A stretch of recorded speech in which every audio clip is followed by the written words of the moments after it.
प्रधानमंत्री नरेंद्र मोदी ने पुणे मेट्रो के पहले चरण के 2 गलियारों के पूरे हो चुके खंडों पर सेवाओं के उद्घाटन के मौके पर मेट्रो ट्रेनों को दिखाई हरी झंडी। पिंपरी चिंचवड नगर निगम के तहत अपशिष्ट से ऊर्जा संयंत्र का उद्घाटन सहित पुणे को दी तमाम विकास योजनाओं की सौगात। कहा, हमारी सरकार महाराष्ट्र के इंफ्रास्ट्रक्चर विकास के लिए कर रही है अभूतपूर्व निवेश। पुणे में विपक्षी कांग्रेस पर प्रधानमंत्री का करारा हमला। कहा, कर्नाटक और राजस्थान में झूठी घोषणाएं करके सरकार बनाने का हाल देख रहा है पूरा देश। कांग्रेस शासित राज्य सरकारों की तिजोरी खाली, विकास के काम पड़े हैं ठप। कांग्रेस की इस राजनीतिक शैली को चिंताजनक बताते हुए प्रधानमंत्री ने कहा, देश के विकास के लिए नीति, नियत और निष्ठा है जरूरी। प्रधानमंत्री मोदी को लोकमान्य तिलक पुरस्कार से किया गया सम्मानित। प्रधानमंत्री ने पुरस्कार राशि नमामि गंगे को की समर्पित। कहा, सम्मान ने बढ़ाया दायित्व, देश की करता रहूंगा अनवरत सेवा। महाराष्ट्र के एक दिन के दौरे पर पुणे पहुंचे प्रधानमंत्री मोदी ने दगड़ूशेठ मंदिर में की पूजा अर्चना।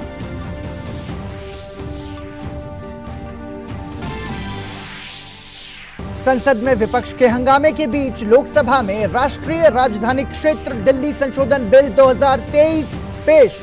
कांग्रेस सहित कई विपक्षी दलों ने किया विरोध। केंद्रीय गृह मंत्री अमित शाह ने कहा, दिल्ली से जुड़े मामलों में कानून बनाने का अधिकार संसद के पास। राज्यसभा में मध्यस्थता विधेयक पारित।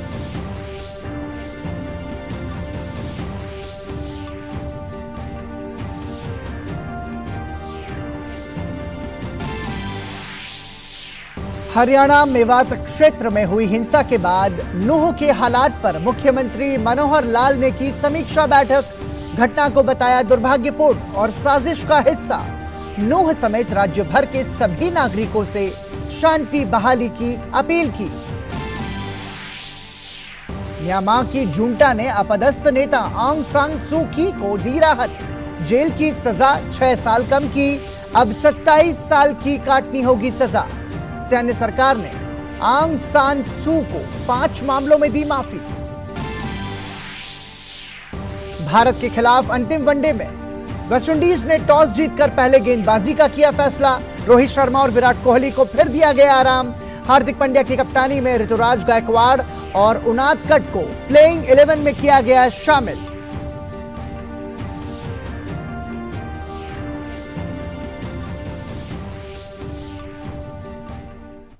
नमस्कार, आप देख रहे हैं डीडी न्यूज। आपके साथ मैं हूं पराक्रम सिंह शेखावत और सुर्खियों के बाद आइए अब खबरों पर नजर डालते हैं विस्तार से। सबसे पहले बात प्रधानमंत्री नरेंद्र मोदी के पुणे दौरे की। प्रधानमंत्री नरेंद्र मोदी ने कहा है कि राज्य सरकार के विकास से देश के विकास के मंत्र के साथ आगे बढ़ रही है। नागरिकों के जीवन की गुणवत्ता में सुधार को सरकार की प्रतिबद्धता बताते हुए उन्होंने कहा कि चाहे गरीब हो या मध्यम वर्ग, हर किसी के सपने को पूरा करना उनकी गारंटी है। प्रधानमंत्री ने आज पुणे मेट्रो के पूरे हो चुके खंडों के उद्घाटन के अवसर पर मेट्रो ट्रेनों को हरी झंडी दिखाने के बाद सभा को संबोधित किया।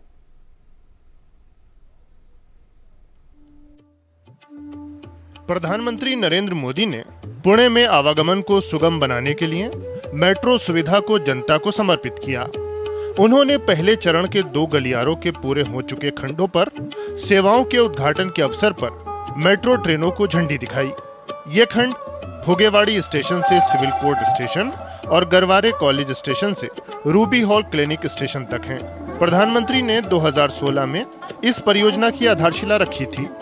उन्होंने कहा कि देश के शहरों में रहने वाले लोगों का जीवन स्तर बढ़ाने के लिए सार्वजनिक यातायात को आधुनिक बनाना ही होगा। उन्होंने कहा कि 2014 से पहले मेट्रो का नेटवर्क सिर्फ दिल्ली एनसीआर तक सीमित था, लेकिन आज इसका काफी विस्तार हो चुका है। साल 2014 तक भारत में 250 किलोमीटर से भी कम मेट्रो नेटवर्क था। इसमें से भी अधिकतर दिल्ली एनसीआर में था। अब देश में मेट्रो नेटवर्क बढ़कर 800 किलोमीटर से भी ज्यादा हो गया है। इसके अलावा 1000 किलोमीटर की नई मेट्रो लाइन के लिए काम भी चल रहा है। 2014 में सिर्फ 5 शहरों में मेट्रो का नेटवर्क था। आज देश के 20 शहरों में मेट्रो नेटवर्क संचालित है। पीएम मोदी ने पिंपरी चिंचवाड़ नगर निगम के तहत अपशिष्ट से ऊर्जा संयंत्र का उद्घाटन किया। लगभग 300 करोड़ रुपए की लागत से विकसित ये बिजली का उत्पादन करने के लिए सालाना लगभग 2.5 लाख मीट्रिक टन अपशिष्ट का उपयोग करेगा। इस मौके पर पीएम मोदी ने कर्नाटक में लोक लुभावन योजनाओं को लेकर राज्य सरकार की आलोचना की। उन्होंने कहा कि वहां जिस प्रकार की घोषणाएं करके सरकार बनाई गई, उसके दुष्परिणाम इतने कम समय में आज पूरा देश देख रहा है। ये जरूरी था कि इस समय बेंगलुरु का, कर्नाटका का तेजी से विकास हो, लेकिन वहां जिस प्रकार की घोषणाएं करके सरकार बनाई गई, उसके दुष्परिणाम इतने कम समय में आज पूरा देश देख रहा है और चिंता अनुभव कर रहा है। जब कोई पार्टी अपने निहित स्वार्थों के लिए सरकार की तिजोरी खाली करती है, तो इसका नुकसान सबसे ज्यादा राज्य के लोगों को होता है। हमारी युवा पीढ़ी के भविष्य पर सवालिया निशान लग जाता है। प्रधानमंत्री ने पीसीएमसी द्वारा निर्मित किए जाने वाले लगभग 1190 प्रधानमंत्री आवास योजना घरों और पुणे महानगर क्षेत्र विकास प्राधिकरण द्वारा निर्मित 6400 से अधिक घरों की आधारशिला भी रखी। उन्होंने सभी के लिए आवास अर्जित करने के मिशन की दिशा में आगे बढ़ते हुए पीसीएमसी द्वारा प्रधानमंत्री आवास योजना के तहत निर्मित 1280 से अधिक घरों को सुपुर्द किया।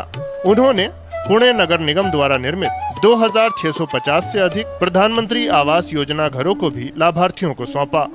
ब्यूरो इनपुट के साथ ऋषि कुमार की report, DD news.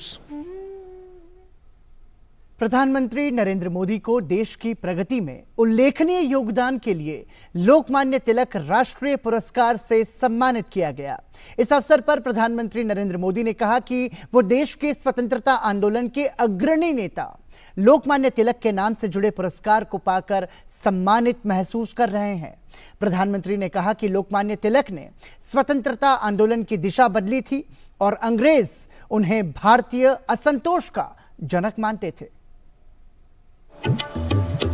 Lokmanya Tilak राष्ट्रीय पुरस्कार प्रधानमंत्री के लिए सिर्फ एक बड़ा दायित्व ही नहीं, बल्कि राष्ट्र निर्माण की दिशा में एक और प्रेरणा है। देशवासियों को ये सम्मान समर्पित करते हुए प्रधानमंत्री ने पुरस्कार राशि भी नमामि गंगे परियोजना को सौंपने की घोषणा की। 1983 में तिलक स्मारक मंदिर ट्रस्ट ने यह सम्मान गठित किया था। ये पुरस्कार उन लोगों को दिया जाता है जिन्होंने राष्ट्र की प्रगति और विकास के लिए असाधारण कार्य किया हो। जब कोई अवार्ड मिलता है तो उसके साथ ही हमारी जिम्मेदारी भी बढ़ जाती है। मैं देशवासियों को विश्वास भी दिलाता हूं कि उनकी सेवा में, उनकी आशाओं अपेक्षाओं की पूर्ति में कोई कोर कसर बाकी नहीं छोड़ूंगा। जिनके नाम में गंगाधर हो,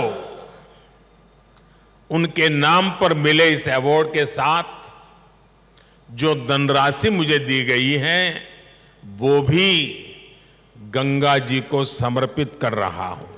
पुणे में आयोजित समारोह में प्रधानमंत्री ने बताया कि मौजूदा केंद्र सरकार लोकमान्य से प्रेरित होकर व्यक्ति निर्माण, व्यवस्था निर्माण और राष्ट्र निर्माण का कार्य कर रही है। उन्होंने लोकमान्य तिलक की स्वतंत्रता संग्राम से लेकर राष्ट्र निर्माण और सामाजिक सांस्कृतिक विकास की दिशा में अतुलनीय योगदान को नमन किया। व्यवस्था निर्माण से संस्था निर्माण, संस्था निर्माण से व्यक्ति निर्माण और व्यक्ति निर्माण से राष्ट्र निर्माण, ये विजन राष्ट्र के भविष्य के लिए रोड मैप की तरह होता है। इसी रोड मैप को आज देश प्रभावी ढंग से फॉलो कर रहा है। अहमदाबाद से जुड़ा एक तिलक और सरदार पटेल से जुड़ा एक किस्सा भी प्रधानमंत्री ने बताया। उन्होंने कहा कि अहमदाबाद स्थित विक्टोरिया गार्डन को 1897 में अंग्रेजों ने बनाया था, लेकिन सरदार पटेल की दृढ़ निश्चय की वजह से साल 1929 में तिलक की प्रतिमा वहां स्थापित हुई। ब्रिटिश महारानी के नाम पर बने पार्क में उनकी छाती पर सरदार पटेल ने इतने बड़े क्रांतिकारी लोकमान्य तिलक की मूर्ति लगाने का फैसला कर लिया। और उस समय सरदार साहब पर इसके खिलाफ कितना ही दबाव पड़ा, उन्हें रोकने की कोशिश हुई, लेकिन सरदार तो सरदार थे। सरदार ने कह दिया वो अपना पद छोड़ देना पसंद करेंगे, लेकिन मूर्ति तो वहीं पर लगेगी। आप कल्पना करिए, गुलामी के दौर में भी सरदार साहब ने अपने देश के सपूत के सम्मान में पूरी अंग्रेजी हुकूमत को चुनौती दे दी थी। और आज की स्थिति देखिए, अगर आज हम किसी एक सड़क का नाम भी किसी विदेशी आक्रांता की जगह कर बदलकर भारतीय विभूति पर रखते हैं तो कुछ लोग उस पर हल्ला मचाने लग जाते हैं।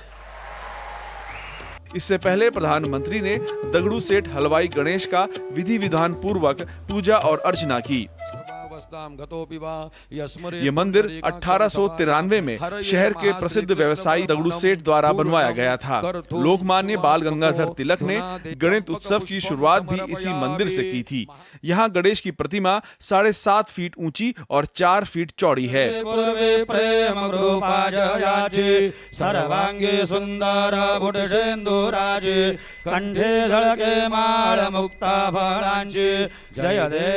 योगेश शीतल और शिशिर सेलार के साथ ब्यूरो रिपोर्ट, डीडी न्यूज।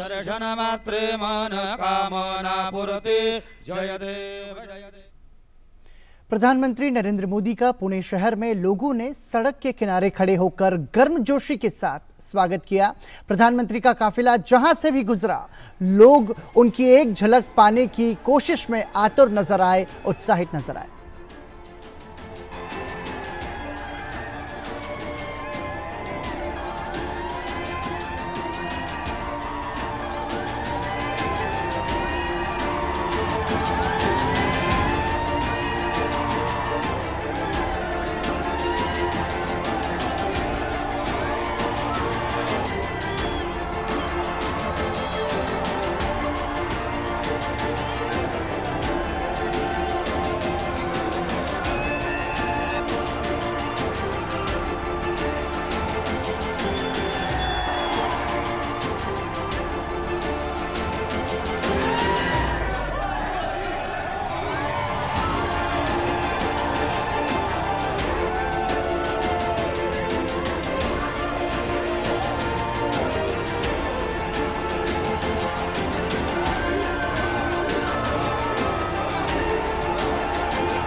चाहे विदेश हो या भारत, ये तमाम सारी तस्वीरें प्रमाण है इस बात का कि प्रधानमंत्री नरेंद्र मोदी एक सर्वस्वीकार्य और एक जन नेता है।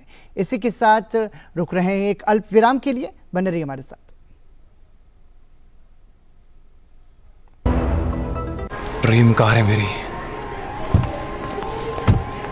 म्यूचुअल फंड से इस ड्रीम को अपना गोल बना ले। इतने पैसे नहीं यार मेरे पास। देख, लाइफ में तेरा जो भी गोल हो, बड़ा या छोटा, उसके लिए हर महीने अलग अलग एसआईपी में इन्वेस्ट कर।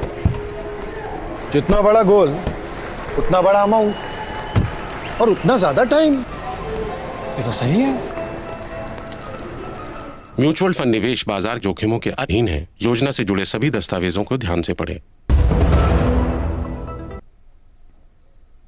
ब्रेक के बाद एक बार फिर आपका स्वागत। आप देख रहे हैं समाचार और अब नजर डालते हैं संसद के मॉनसून सत्र से जुड़ी कुछ खबरों पर। लोकसभा में मणिपुर के मुद्दे पर आज भी पिछले कुछ दिनों की तरह गतिरोध बरकरार रहा और विपक्षी दलों के सदस्यों के शोर शराबे के कारण सदन की कार्यवाही शुरू होने के करीब 15 मिनट बाद दोपहर 2 बजे तक के लिए स्थगित कर दी गई। इसके बाद भी विपक्षी सदस्य हंगामा करते रहे, जिससे सदन की कार्यवाही दोपहर 3 बजे तक के लिए स्थगित कर दी गई। इससे पहले कार्यवाही शुरू होने पर लोकसभा अध्यक्ष ओम बिरला ने जैसे ही प्रश्नकाल शुरू कराया, उसी समय विपक्षी दलों के सदस्य मणिपुर के मुद्दे पर जल्द चर्चा कराने और प्रधानमंत्री नरेंद्र मोदी के जवाब की मांग करते हुए व्यवधान करने लगे। हाथों में तख्तियां लिए हुए कई विपक्षी सांसद आसन के निकट पहुंचकर नारेबाजी करने लगे। हंगामे के बीच ही पंचायती राज्य मंत्री कपिल पाटिल और कृषि राज्य मंत्री कैलाश चौधरी ने अपने मंत्रालयों से संबंधित पूरक प्रश्नों के उत्तर दिए। सदन में नारेबाजी लगातार जारी रहने पर लोकसभा अध्यक्ष ओम बिरला ने सदन की कार्यवाही 11:15 पर 2 बजे तक के लिए स्थगित कर दी। कांग्रेस और विपक्षी गठबंधन Indian national developmental inclusive alliance के अन्य घटक दल मॉनसून सत्र के पहले दिन से ही मणिपुर में जातीय हिंसा के मुद्दे पर प्रधानमंत्री नरेंद्र मोदी से संसद में वक्तव्य देने और इस मुद्दे पर चर्चा कराए जाने की मांग कर रहे हैं। इस मुद्दे पर हंगामे के कारण दोनों सदनों में कार्यवाही अब तक बाधित रही है। इस बीच लोकसभा की कार्यवाही कल तक के लिए स्थगित कर दी गई।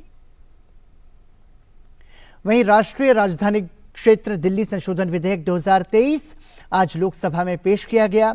इस पर केंद्रीय मंत्री मीनाक्षी लेखी ने विपक्ष के तर्क को निराधार बताया। उन्होंने कहा कि दिल्ली एक केंद्र शासित प्रदेश है, इसलिए यहां केंद्र की प्रधानता है और विपक्ष इस पर लोगों को गुमराह करने की कोशिश कर रहा है। दिल्ली सेवा विस्तार संशोधन विधेयक लोकसभा में पेश किया जा चुका है। विपक्ष ने ऐतराज जताया और इसे संघीय ढांचे पर प्रहार बताया। हमारे साथ दिल्ली से सांसद और केंद्रीय मंत्री मीनाक्षी लेखी जी हैं। मीनाक्षी जी, संघीय ढांचे पर प्रहार कह रहा है विपक्ष, क्या कहेंगे? ये बेबुनियाद बात है और मुझे दो ही विषय समझ में आते कि इस तरीके की बात कर रहे हैं तो या तो ये ना समझ है और इनको समझ नहीं है सरकारी व्यवस्था की, या ये जानबूझकर जनता को गुमराह कर रहे हैं। कारण स्पष्ट है कि 70 वर्ष ये लोग किसी न किसी रूप में देश के किसी न किसी कोने में या केंद्र में इन्होंने शासन चलाया है। तो ये अनभिज्ञ हैं इस विषय से तो मैं नहीं मानती। मैं ये मानती हूँ कि ये जानबूझकर जनता को गुमराह करने का काम करें, खासतौर पे जिन्होंने चुनी हुई सरकारों को लगातार एक रूप से या दूसरे रूप से गिराया हो, किसी ना किसी विषय को बनाकर सबसे अधिक इन लोगों ने गिराया।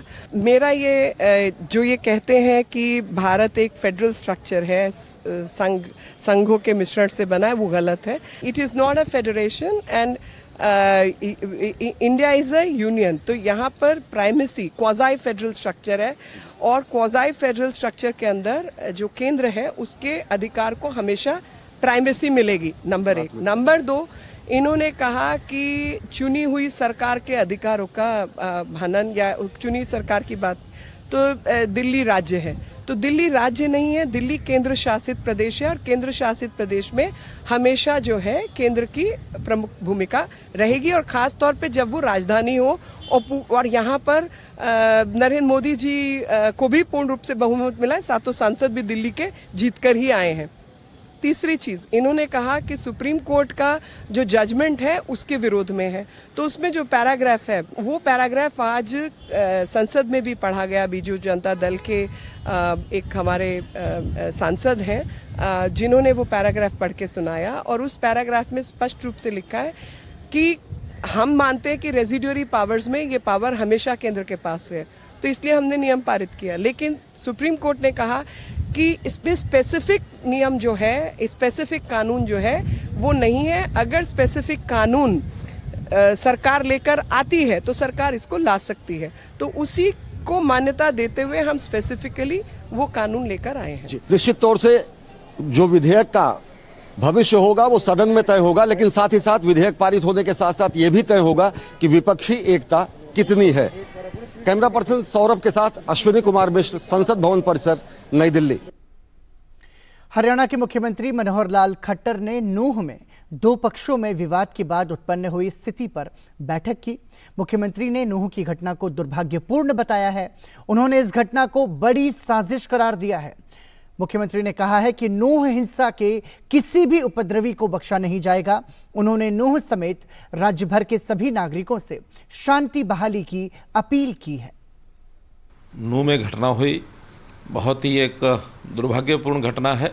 घटना इस प्रकार हुई कि वहाँ समाज की एक यात्रा जो हर वर्ष निकलती थी उसका आयोजन किया जा रहा था और कुछ लोगों ने एक षड्यंत्र रच करके उस यात्रा पर आक्रमण करना शुरू किया और आक्रमण न केवल यात्रा पर बल्कि पुलिस के ऊपर भी उन लोगों ने किया, जिसके परिणाम स्वरूप यात्रा को भी भंग किया गया और बहुत से स्थानों पर आगजनी की घटनाएं हुई, गाड़ियां जला दी गई। निश्चित रूप से एक बड़े षड्यंत्र का कहीं ना कहीं हिस्सा लगता है। पुलिस ने और जो केंद्र सरकार की ओर से हमने निवेदन किया था, वहाँ से जो केंद्रीय सुरक्षा बल 16 कंपनीज वहाँ पहुँच चुकी हैं, 30 कंपनीज हरियाणा पुलिस की भी वहाँ पहुँची हैं। इन सब ने नूंह में स्थिति को सामान्य किया है। हरियाणा के नूंह गांव के प्राचीन शिव मंदिर में धार्मिक यात्रा पर विशेष संप्रदाय द्वारा पथराव और आगजनी को देखते हुए रोहतक में पुलिस ने सुरक्षा व्यवस्था के पुख्ता इंतजाम किए हैं। रोहतक के पुलिस उप अधीक्षक डॉक्टर रविंदर ने कहा कि मुस्लिम बहुल इलाकों और मस्जिद के आसपास सुरक्षा को बढ़ा दिया गया है। उन्होंने कहा कि इसके अलावा एजेंटों के माध्यम से अलग से निगरानी की व्यवस्था भी की गई है। रोहतक में हमने पुलिस के पुख्ता प्रबंध किए हैं, जिसमें मुख्यतः जो हमारी मस्जिद है और ऐसे स्थान हैं जहाँ पे मुस्लिम बहुल क्षेत्र है, जहाँ पे इनकी संख्या ज़्यादा है, वहाँ पे हमने सुरक्षा के पुलिस डिप्लॉयमेंट को बढ़ाया है। इसमें मुख्यतः जो हमारे 14 मस्जिद हैं पूरे रोहतक में, उसमें अलग से हमने उनके लिए अलग से हमारे जो सिक्योरिटी एजेंट्स हैं उनके थ्रू भी निगरानी कर रहे हैं। उसके साथ साथ अलग से फोर्स भी डिप्लॉय की है ताकि किसी भी तरह की अशांति वहाँ पे ना बनी। उसके साथ साथ कुछ ऐसे रिहायशी एरिया हैं जहाँ पे जो इनकी संख्या है कुछ ज़्यादा है, वहाँ पे अलग से फोर्स और हमने गश्त की अलग से अरेंजमेंट किए हैं। और हरियाणा के मेवात में हुई हिंसा पर विश्व हिंदू परिषद के केंद्रीय संयुक्त महासचिव सुरेंद्र जैन ने पत्रकार वार्ता में कहा कि इस घटना पर संपूर्ण देश में समस्त जिला स्थानों पर धरना प्रदर्शन किया जाएगा। विश्व हिंदू परिषद ने राज्य सरकार से दोषियों को सख्त सजा दिलाने की मांग भी की है। और बात करते हैं, पूरे देश में रोष प्रदर्शन हर जिला केंद्र पर करेंगे। हरियाणा के अंदर तो ज्ञापन भी दिया जाएगा क्योंकि हरियाणा स्पेसिफिक घटना है। उस ज्ञापन में मुख्यमंत्री जी से मांग की जाएगी, नंबर 1, जो लोग बलिदान हुए हैं उनके परिवार को 1-1 करोड़ रुपए ये दिया जाए।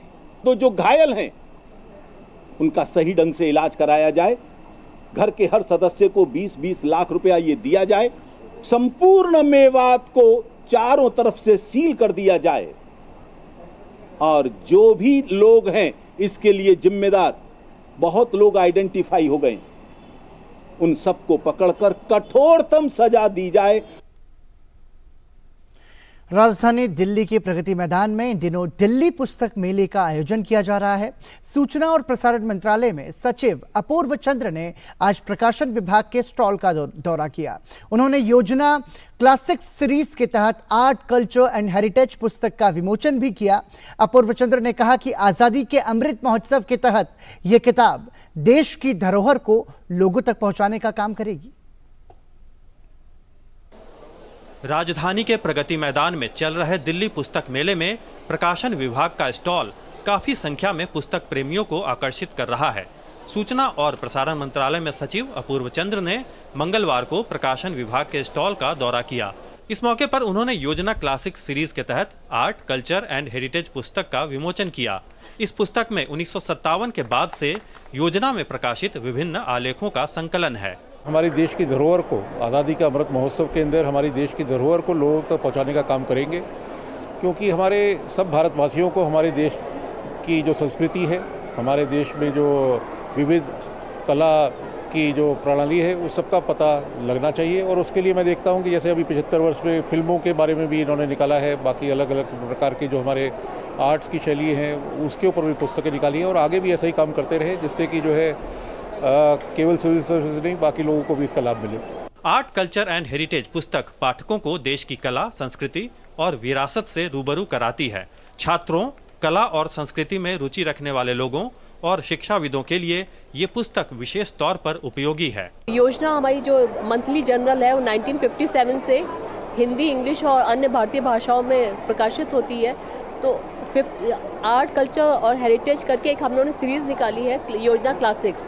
इसमें 1957 से हम लोगों ने आर्ट के लिए है और ये कलेक्टर्स कॉपी है और ये छात्रों को भी बहुत उपयोगी लगेगी। और जो इसको आर्ट कल्चर हेरिटेज को के विषय में जो जानना चाहते हैं, पढ़ना चाहते हैं छात्र हैं और हमारे जो भी युवा साथी हैं, उनके लिए भी बहुत उपयोगी होगी। दिल्ली पुस्तक मेले के प्रकाशन विभाग के स्टॉल में पुस्तकों और पत्रिकाओं का अनूठा संग्रह है। भारत 2023, रोजगार समाचार, योजना, कुरुक्षेत्र और बाल साहित्य के अलावा राष्ट्रपति भवन सीरीज, गांधीवादी साहित्य, बायोग्राफी और आज़ादी का अमृत महोत्सव पर किताबें भी यहाँ उपलब्ध हैं। इसके अलावा लोग प्रधानमंत्री और राष्ट्रपति के चुनिंदा भाषणों का संकलन भी प्रकाशन विभाग के स्टॉल से हासिल कर सकते हैं। Nishant Saurabh, DD news, Delhi. इसी के साथ समाचार में अभी के लिए इतना ही, लेकिन देश और दुनिया की तमाम बड़ी खबरों के लिए देखते रहिए दूरदर्शन न्यूज़। नमस्कार।